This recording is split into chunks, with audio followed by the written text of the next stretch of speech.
Hi there, it's Mary Jo, and I am a women resilience coach, and I help women turn their traumas into strength, start choose joy, and strengthen their faith. And today I have something special for you.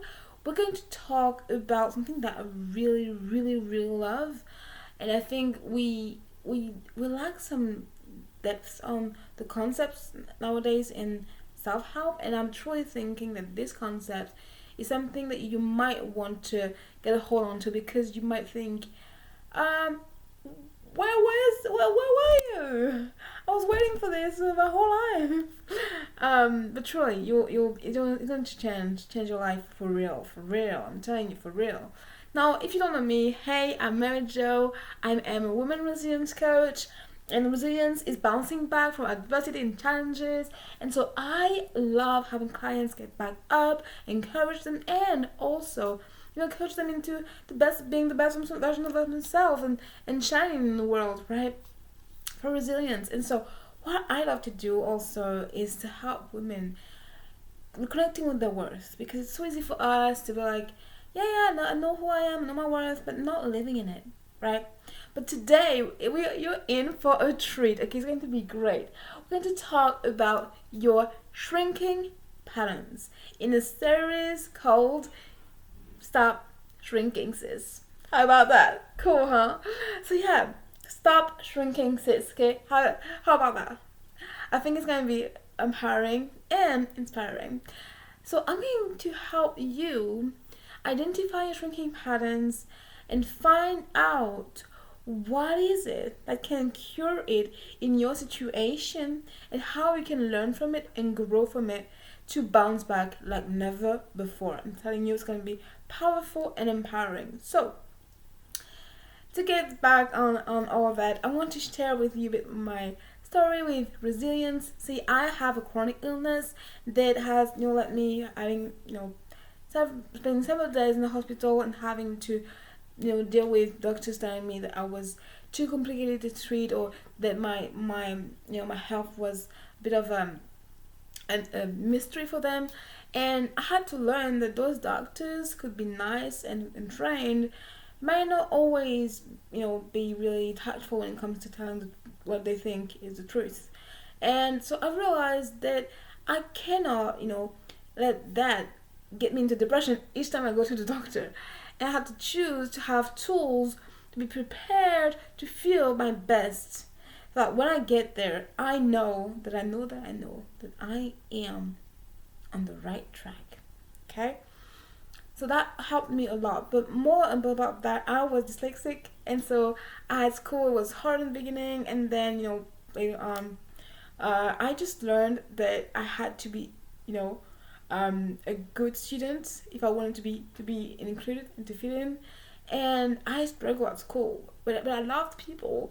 So I was really frustrated because I was like, I love people. Why can't I be in a group if I love people? But I wasn't like intelligent enough for them, so that they would just discard me and put me aside. It was really hard. And even prior to that, I was bullied at school. Skin color and all those things, like my total height. So my health had grown, but I was really petite, and so they would tease me about that, and call me small peas and all that. So yeah, it was a really hard time for me, but I learned a lot. I also did nursing school and it didn't work, and I had to learn to bounce back because I had to choose, well, that doesn't work. What do I do now? And so I had to just, get quick on my feet and be like, okay, what do I do now? And I was like, what is my dream from childhood that I wish I could actually fulfill? And it was being an English teacher. And so I'm back on that journey, and here I am now, English teaching. Yes, I'm an English teacher, and I love being able to share all that. But I'm telling you all that is because I'm going to tell you this. You have the power to bounce back just as I did. And it's not about me being this hero out there. It's me just choosing to use those tools I'm going to share with you. So I'm gonna share all of it because obviously it's gonna be taking like days and days. Obviously that's why I put it in my coaching, and I can put it in my coaching. But then I'm gonna share with you a specific point today that will help you to bounce back for sure. And when you think about this, you'll really realize it is the root of all the things that we were really, procrastinating on that. So, today we're going to talk about shrinking patterns. What are shrinking patterns? Well, the shrinking patterns, as I call, is what makes you shrink. So it is the patterns that makes you shrink. So for me, it what makes you revert to your insecurity. Insecurity, okay? Because insecurity, let's face it, is universal. But some of us are better actors. Some of us we don't look like insecurities. We don't. And I was thinking, like, why? Why some people do struggle with insecurities, and some people do have like insecurities, but they don't actually show it. And I was like, what's happening there? And as I learned and studied with people who had insecurities but still did it anyway, I realized that there was a common ground here. Is that they are not living in their insecurity. They bounce back from it. And so they use it as a stepping stones to actually get back up. And so it's powerful because then you can ask yourself, okay, if they use it positively, then what's the gift in the insecurity that I'm not seeing and that I'm, downtrodden and putting aside just because I think it is not something that's good, right? So today, we're going to go deep in a treat that I think will be empowering and inspiring. So, shrinking patterns, right?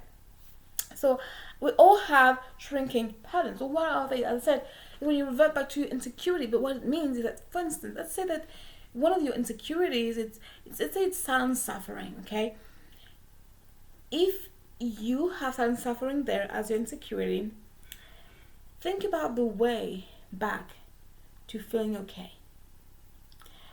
Maybe you'll start by withdrawing from people, and then you isolate, and that will actually trigger your silent suffering and create more of that condition in your life. Because if you're not isolating, you won't be able to share more of your suffering and have mutual healing with friends and all that. So when you think about that, you're like, oh, wait a second, there's the insecurity. But here, before even the isolation, like, there is another pattern there. And that the pattern is the shrinking pattern. It's when you revert to a place of shrinking, it starts there. So it starts with, as I said, withdrawal, for instance, when you withdraw. And so you're like, doing less, and then you just isolate, and then, it triggers them silent suffering and all that. It creates more silent suffering. What I find interesting here is if we could just find a way to tackle the withdrawal, it wouldn't, snowball into the silent suffering. And so I thought, oh, interesting. So we can now think about tracing back and thinking, wait a second, where did it start? It started when I stopped telling my opinion. It started with withdrawal. Okay, silencing my own voice, dimming my light. Okay.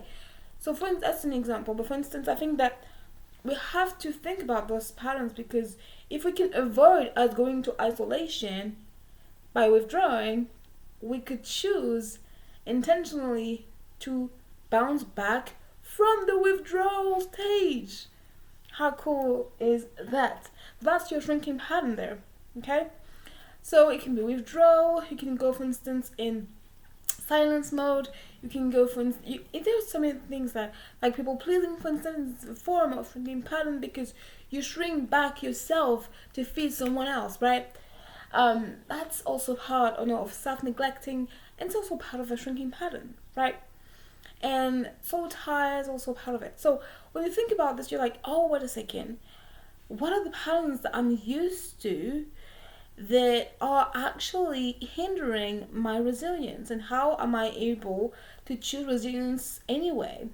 And so then you ask yourself, okay, if they, the people who are better actors, as I said, if they bounce back from insecurity, and I run to it, how can I bounce back again from it? And that comes back to this. It comes back to the withdrawal, okay? and then you can soar. Okay, so coming back to the withdrawal, this is a shrinking pattern there that we have that creates then the loop spiral. Okay, that's the beginning of the spiral. Is the withdrawal. If you can prevent the withdrawal, it will just everything else will be just doing the no effect. Okay, so I find it interesting to cover the shrinking pattern first, right? So if you have a pen and paper here, I want you to think about it in several areas of your life. Think about it in terms of health, in terms of wealth, in terms of at home or even at work, okay? And ask yourself, in those areas of my life, what are my shrinking patterns? What are the patterns do I use to shrink back? Now, with that comes a thought, because oftentimes it starts with a thought, okay? So we can ask ourselves, what thought is associated to my shrinking pattern? And for instance, in action, withdrawal can be, oh, they don't care about my opinion anyway. That can be the thought creating this inaction or this withdrawal, and then snowballing into isolation and more silent suffering. So I think if you identify the root cause and the thought that really hinders your resilience right there, you won't have to deal with it right there, right? As my idea. So I think it's important for us to be aware of those patterns that are underlying and that really are the basis of the beginning of our down spiral. I think that it's easy for us to look at life and think, well, I'm suffering, so it's on. I'm done. But we can choose to tackle the shrinking patterns, and from that point, to choose to heal rather than being hindered and being, having resistance rather than resilience, right? So, I really want you to take a pen and paper and to write down what will be those patterns for you. For instance, let's say in your finances, okay, what makes you shrink back from healthy finances? Maybe for you it's overspending because you start with overspending and then you snowball into maybe this addiction of shopping, for instance. Think about that. Like, what's your shrinking pattern? Okay, when you shrink back, you start to shrink back. What do you do when you start to shrink back in your finances? Maybe you deny the budget, right? Budget, maybe you just think like that. You deny the budget, right? Like those things you don't even think about. You're like, oh, wait a second. Yes, I have a budget. I'm not doing it. I'm letting it go, and instead, I'm just thinking I'll remember, and I don't remember, and then I just buy. For instance, it would be like you buy things that are for your health. For instance, it would be you don't have a grocery store list, for instance, and so you buy things that are not in your diet, and from that it snowballs into more. Think about those shrinking patterns, and you'll be like, yes, if I stop that first, everything else will follow. but if I just don't stop this, it will snowball into worse. And so I think you have to ask yourself two questions. Number one, what is holding you back to actually act upon your shrinking pattern? And number two, what's the price to pay if you don't? Okay? That's number one, what's holding you back from acting on that shrinking pattern? And number two, what is the price to pay if you don't act upon it, if you stay the same, right? Okay, so when you go deep in that and you journal it and you think about it, you're like, wait a second, am I actually doing this? Wait a second, because oftentimes what we forget is that we know the answers, but we are denying it, seeking for external validation. And here I'm telling you, you know the answers, dig into it. I'm giving you the concept, but I want you to know that you know the answers. You can dig into it and journal about it.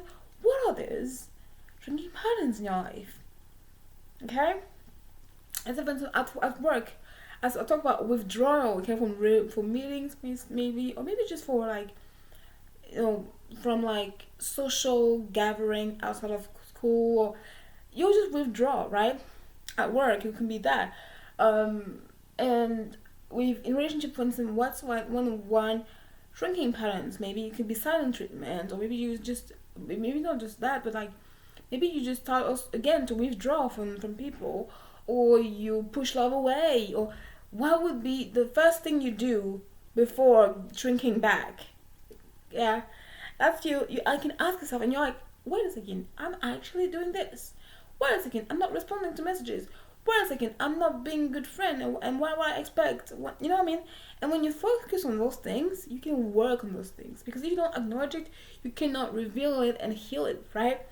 So it's so powerful, I'm telling you. When you dig into it, you're like, wait a second, what am I doing to shrink back to unhealthy patterns? Okay? I want happy relationships. I want good, job, environment, or I want even at home. Like, what am I doing to shrink back? Maybe you allow mess around. I don't know what is it for you, but just think about it, and you're like, wait a second. For instance, for my health, I realized that I wasn't even, taking care of my appointments, and I was like, oh, I am not taking care of my appointments. And why would I expect the doctors to call me and say you have an appointment? No, this is on me, okay? So, I mean, I just think it's an example, okay? But I'm saying, when you focus on those shrinking patterns, you realize that resilience is not so far away, because you don't go down the drain, you just get back into the neutral space where you can still choose to bounce back quicker. That's why, for instance, people who have I remember one singer, and she just really won the voice, and in France she won the voice, and at the end she had an interview, and she was like, I have lots of self-doubt. I was like, you just won the voice, what are you saying? And I was like, yeah, she has self-doubt, like her too, like insecurities are universal, as I said, but she would hide it. She would hide it through several strategies and resources that she had, to actually bounce back from it and to perform in the day. And so she would explain how she had a work ethic, she had her music and all that will prepare her for the day.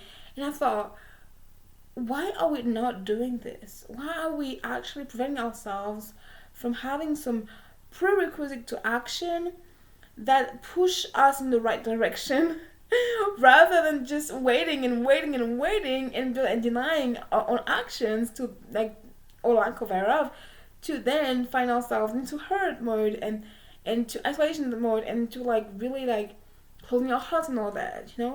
And so I think if you think about the shrinking patterns, for her, the insecurity was doubt. The shrinking pattern for her was when she would compare herself to her prior self, thinking that she would sing better before, because she had issues and all that. So she was explaining that, and I was like, whoa, how empowering it is that she won the voice and still has insecurities, but she powers through. Why? And how? Because she chooses to see the gift in her shrinking pattern. And for instance, I found interesting in her insecurities because she had humility, and that humility came from the doubt, and that humility led her to work harder, to not have failure and all that, but to actually being satisfied of herself, and so she uses the insecurity. She didn't just put it away. She actually uses the insecurity for her advantage. I was like, yes, that's the way to go. And so I was like, oh, that's so inspiring. And so I started to study all those people who actually succeeded and all that, and I thought, wow, that element of bouncing back and persistence is so real. I really wanted women to know that they can do that too, right? That even if she has insecurity, okay, we do have insecurity too, right?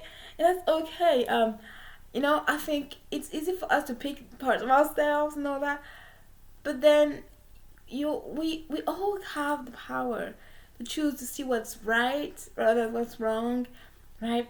And it's something that we can all work on. Okay? So in next time we will talk about part number one, which is negative thinking and how it plays into shrinking patterns. Okay? Hope you're inspired and empowered for this new series on shrinking patterns, and see you soon. I hope you'll know that I am so proud of you for showing up today and coming and spending time with me. Thank you so much. And see you soon on Driven Dreamers. Take care. And the series is called Stop Shrinking Sis. Okay?